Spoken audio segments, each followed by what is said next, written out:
All right, I got a lot of questions on my Neptune and Aries video around what does this mean for me? People giving me like, I have my moon in Aries, my sun in Aries, my Mars in Aries. Like, what does this mean for me? And so I wanted to make a brief video on what it means for you in your chart. So I'll start this by saying that tracking the transits is one of the most beautiful, in my opinion, pieces of astrology. I think it's so helpful to understand the planets because astrology is a language. And in order to understand the language, we have to be immersed in it, right? So tracking the transits and understanding how or like what it means for you. I did a video in the Substack on perfected charts and how we can learn astrology through the planet that is ruling our perfected house. And so basically, it just means that if you can Google perfected chart and it'll show you, it'll have a bunch of numbers. You look for your age and whatever house that is the year that you're in. So for me, 39 is house 4, which for me is Scorpio, therefore Mars. So this is the area that will be a big theme of the year. And so you can go ahead and look for that if you want. But again, astrology is a language, and understanding it again requires immersion and studying and understanding, right? And also understanding that we each have our own understanding of the language. The outer planets, so Neptune, Uranus, and Pluto, are more like collective consciousness, right? This is our consciousness as well, but it's not as individually impactful as the inner planets in our day-to-day life. So the outer planets are sort of on our subconscious, they're working in the background. It's like the collective frequency. If you think about it, they move really slowly through a sign. Pluto is 20 years, Uranus is about 8 years, Neptune's about 14, 15 years. So it takes a while to journey through a specific sign. And over the course of that time, right, the lessons will ebb and flow. And so instead of maybe asking, like, how will this impact me or what does it mean for me? What can I learn from this? Right. And so I would urge you, if you're really curious on how Neptune and Aries is going to impact you, it's not like a one and done, right? It's not that Neptune moves into Aries and all of a sudden you're going to feel like dramatic shifts, especially for a planet that moves so slowly. It really is dependent on what you have in your chart. So if you have sun, moon, and any inner planets in Aries, what degree in Aries? Are they beginning degree? Are they late degree? When is Neptune going to go over it? When is it going to retrograde over it? So all of those come into play. But if you're feeling a strong pull towards Neptune and to understanding it, my recommendation is to meditate with it. Connect with the energy of Neptune. Neptune is idealism. Neptune is fantasy. It's our dreams. It's psychicness. It's intuition. It's surrender. It's sacrifice. It's flow. And Aries is the I am. So when we think about Neptune, in Pisces, Neptune has just moved through Pisces. Specifically, when we talk about Neptune at 0 degrees of Aries, so the gate in human design, gate 25, bridges Pisces and Aries. You could say it's that cusp gate between Pisces and Aries. So there is a quality, and especially because Neptune rules Pisces, there is a quality of Pisces in this time frame with Neptune at 0 degrees of Aries. So when we think about Neptune is divine love, and Aries is like me, I am, right? It's the starting point of the zodiac. It's initiatory. It's beginning new cycles. And also in this time frame, there is ending of old cycles. So what did you learn from Neptune moving through Pisces? What versions of yourself maybe felt confusing? Where did you get clarity? Where did you get better understanding? Where are you still working to understand? What was the lesson when Neptune went through Aries and Pisces, and where is Pisces in your chart? So I'm just going to share my screen here and we're just going to briefly go over what each house could potentially mean, right? This is just a chart of the now. But so we'll go. So first house is naturally ruled by Aries. This is the I am. This is where your rising sign is.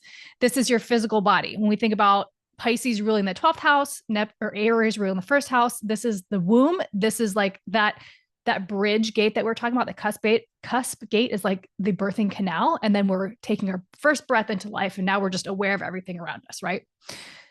The second house, naturally ruled by Taurus, is self-worth. It is the material. It is the 3D. It is the body, right? Because Taurus is very much connected to the body.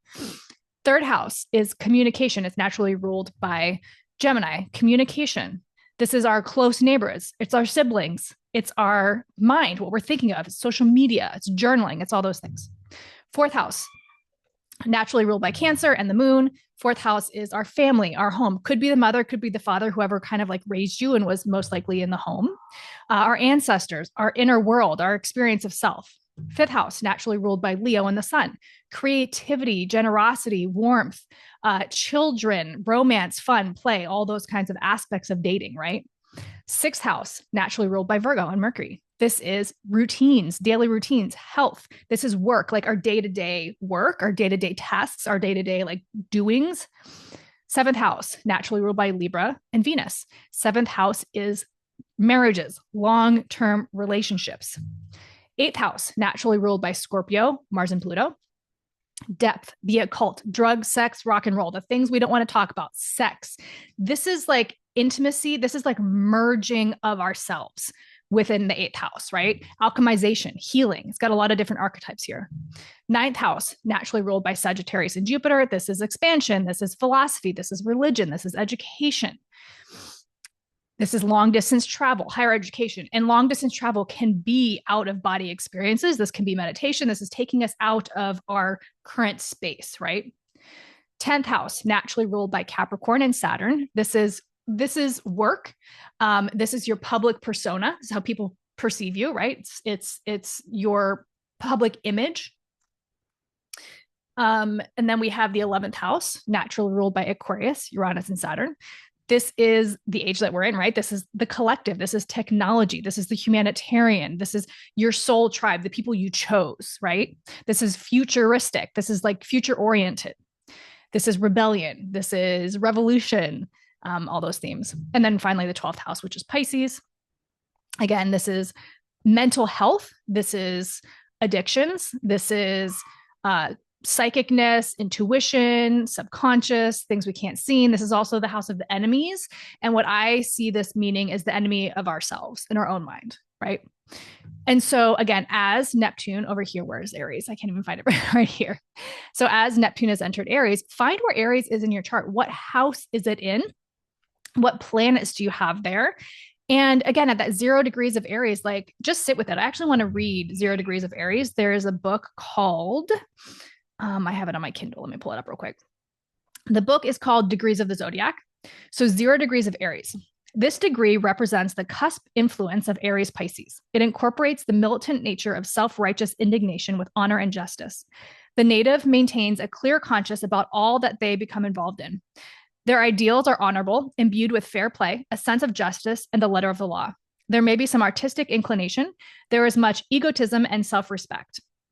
The abilities are limited because of the lack of flexibility, not usually expected to be the case with a cusp influence. So Neptune and Aries, again, we have divine love, we have the losing ourselves in others, and then we have Aries, which is the I am. This is action-oriented. This is like self-focused. It can be selfish in a sense. It is impulsive. It is action-oriented. It is moving forward. Whereas Neptune is kind of go with the flow. Neptune is divine love. This is, what am I sacrificing? How am I sacrificing? How am I serving? There's a big piece of service with Pisces or Neptune and Pisces. Who am I serving? How am I serving? How am I sacrificing for people? Right. And so we're combining these two in this energy. And wherever Neptune is in your chart, like I have Neptune in Capricorn, and I often forget that I have Neptune in Capricorn, which is very much a Neptune thing. We can't quite see clearly, but Neptune is known as the dissolver. So there is a fog, but it lifts the fog. It's the dissolver of boundaries, right? So we can't see the boundaries, and then we can. And so anytime any planet moves through Pisces, or as Neptune moves through a planet, we might gain our lessons after the fact. So again, I'm going to go back to the beginning. I recommend and I urge you and I suggest, if you are feeling called to really understanding more deeply what Neptune and Aries means for you, sit with the energy of Neptune, meditate with Neptune, connect with Neptune, learn to speak the language of Neptune, and you'll begin to see how it's unfolding in your life. So comment below. Let me know if you have any questions, if you have any comments, how you're going to connect with Neptune and Aries, what house Neptune and Aries is for you.